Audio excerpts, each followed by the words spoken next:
And I don't want it to sound like too English speaking, foreign educated, you living in the Bay Area, that we're shitting on India in whatever capacity. I feel like now that India is over $2,500 GDP per person, these are the exact next steps. Don't get me wrong. This is not a future process. If you talk to anybody who's working in Bangalore in any startup, and I mean the CXO types, the guys who are looking at the future, they'll all tell you that the bureaucratic hassle is insane. And I spent one very interesting month working in a capacity, I cannot talk on the camera, but one very interesting month working in let's say a semi-bureaucratic capacity, right, in Punjab. And so I went from office to office, all the lower level offices that common people deal with, tehsils, hospitals, schools, government, all government, and I tried to run a survey, figuring out what makes these systems efficient versus inefficient. And I came out thinking that there is a large trust problem between the individual and the institution. The institution does not trust the individual. The individual tries to cheat the institution because it already feels like the institution is overbearing. You bring 5 licenses. I will bring 3, but I will get 2 fake licenses. So now the institution is like, ye to 2 fake license la, agli bar 7 license lana. And that creates this sort of self-fulfilling trap. It's almost like, the harder you pull, like a straight jacket, the harder you pull, the tighter it gets. I have a simpler explanation. Please do. I'm sorry, I'm more complicated. The simple explanation is India is still operating on a zero-sum game mentality. Talk to me more about it. Subconsciously, we don't want to see other Indians succeed. We want to pull them down because we think subconsciously that if somebody succeeds, it is at our expense. As far as reputation is concerned, the difference becomes clear. So it is at my expense. If you become more successful, it is at my expense because I look smaller in front of you. That's right. So that part at least holds true. But I'm saying another way, if we can just change the thinking of every individual in India to think that if you succeed, I also succeed because you are lifting all, a rising tide lifts all boats. Mm-hmm. That maybe I can learn from you. There is another way. So it is fundamental to socialism versus capitalism. A capitalist way of thinking is let us each help each other, make wealth, money. Find opportunities that make everybody money. And the entire IP industry actually helps each other. There is no competition between Microsoft and Google. They are all trying to produce the best. Really? Yes. They're not competing internally? No, they're not. That's the outside view. Internally, that is why you see all of AI, all the advantage, the Llama 2, 3, 4, everything is in open source. What does that tell you? They're putting out IP because they're saying the whole open source movement is let everybody benefit from this idea factory. And that is the difference between what happens in America and what happens in India. I'll distill it down to a simpler. Over here, the standard answer given to any kid who wants to do anything different is no. Right. Not yes. For example, my social media team accompanied me to an event, and there was a stairway that was shut off for the event. And they wanted to shoot me climbing up the stairs. We went to the guy, the security guy. No, not allowed. I'm thinking, if that same scene had been in America, the security guy would have said, "What angle are you looking at? Let me help you with is that your vision? Or let me open this and help you stand here and take it this way." Everybody is just there to help each other. It makes them happy. There is no such thing as hard and fast rule that's just closed for the event, right? Because they don't want to have people go down there and fall and break a leg. They want everyone to take an elevator. But you want to do something creative, let me help you. That simple idea of helping each other. When I play a round of golf in the US, I know all 4 golfers are trying to help each other, complimenting each other. Great shot. I hope you make that putt. One of us makes a birdie. That we all win. We all feel good. Over here, the other golfers are like, I hope he doesn't make that putt. I hope he doesn't make that putt. That's the wrong way of subconsciously thinking. It's scarcity mindset. Yeah. Zero-sum game. I'm saying, really, if we just change this aspect, just this way of thinking, let me help each other, India will be a superpower in 5 years. No, you have a very, very solid point. As a matter of fact, if I were to offer psychological advice to, and I have a lot of young guys that listen to me, right? I tell them all the time, listen, operate from an abundance mindset. Operate from the place that you have everything and whatever you need is coming your way. Because the minute you start operating from a scarce mindset, the thoughts that enter your head are not nice. Then you're thinking something ill happens to the other person. You feel like there is only so much. And I understand.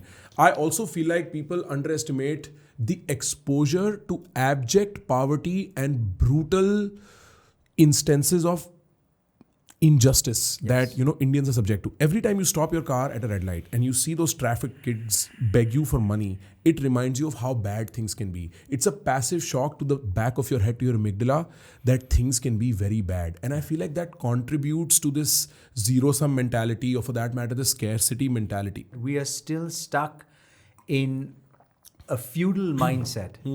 We are still not too much different than what happens in Afghanistan or in Saudi Arabia or other parts. We are stuck. We call ourselves a democracy, but our thinking is limited to like village mentality. Punish some guy for looking at a girl. Come on, that's natural. Right. We are curbing humans' natural instincts. Right. And not developing. And we are focusing on the wrong thing. Right. We are teaching our kids it's okay to lie.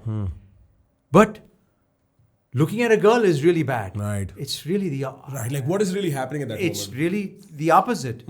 Lying is the biggest problem in our country. People are living a lie. It's a very dishonest life. It's a dishonest life. Right. And it's abundant. It's abundant. If you look around, it's abundant. AQI, we will not publish more than 500 because that will make us look bad. Yeah, right. You're lying. Yeah. What is the real GDP? God alone knows, because let's lie. Lying is okay. Lying is a crime in America. At least on that level, on the level of institution. Fudging books, doing things, Right. paying bribes. That's exactly what has come to bear with over here. And if you don't, and as long as you don't get caught, it's okay. That's the wrong mindset. We haven't developed our conscience. Right. We have to have a society where we enable people to develop their conscience, because ultimately truth wins. I mean, these are the original principles of our Vedas and stuff, and we're ignoring them. Exactly. For a society that is as civilizationally deep as we are, I think the rest of the world, when it comes to culture, is a grade school student. India is a university level course when it comes to at least understanding the nature of the mind and life. And yet still, and when the discourse happens about it, I often say people, when they talk about the civilization of India, they'll talk about the past and would completely blindside themselves to the present. It's not really the same worlds at all. What used to be in people's minds and what they ignore is completely not the same. But you know what? I don't want this to be very discouraging. I think there's a fair amount of criticism that's very useful, because somebody has to bring in the vision that will slowly begin to transform the minds of people. That's my job in some way, to provide a platform for that. But take it one step further. Tell me what is good about India, the Indian markets, or for that matter, the Indian people, as far as entrepreneurship, innovation, or in your experience in general. The greatest asset in India are Gen Zs. They have a mind of their own. We can't change the minds of people. Older people. They're done. That's calcified. Once your mind is made up and you think of your view of the world, of what is right, what is wrong, like we mentioned, lying, no lying, right. Obfuscating, frauding, defrauding people, that's over. We can't change that. Right. The Gen Zs are the future. They are the greatest asset we have. And so what is really great is, and everybody's interested in entrepreneurship, if we can change their mindsets and start giving them problems to solve and real critical problems to solve, along with funding, these kids will transform the future. So that is the opportunity. Now, of course, you've asked me a very complex question where the entire ecosystem has to buy into this, which means the entire venture capital ecosystem has to buy into this as well. To say, we will fund great ideas that have an impact and that will change the world. We don't want to fund ideas where we can just get an exit in 3 years or 4 years. If that's the mindset, then we will just continue in a piecemeal kind of fashion. Yeah. Cheap bets. If we really want to change, for example, the bets that, when Sequoia invested in Google, they're like, we had no idea. There were 26 search engines, and some VC firms passed on Google as well because they said there are 26. What are you going to do? Google said, we're going to solve it algorithmically, which is today being done by hand or being done by a very superficial methodology called scraping of websites. Let's put some more intelligence into ranking. How can we rank the websites not just on what they say they are, which is scraping, but let's figure out if we can get some data and information from the metadata, which is how many websites are pointing to that website or how many websites this website is pointing to. That's metadata. So the innovation was $3 trillion company out of an idea. Right. That is the way, that comes from critical thinking. And if we can teach critical thinking, there is no dearth of intellectual capital in India. But if you channel that intellectual capital into making 2 + 2 = 5, this thing, that thing, put a little bit here, a little bit there, and buy from X, sell to Y, that's a trader mentality. You cannot make progress that way. True progress and if we have to become an IP-based economy, like we discussed earlier, we've got to encourage critical thinking. Right. Guys, अगर ये सुन के आपको भी लगा wow, मैं भी ऐसे सोचना चाहता हूँ, मैं सीखना चाहता हूँ ऐसे कैसे सोचते हैं, तो क्या करना है? सब्सक्राइब का बटन, सब्सक्राइब.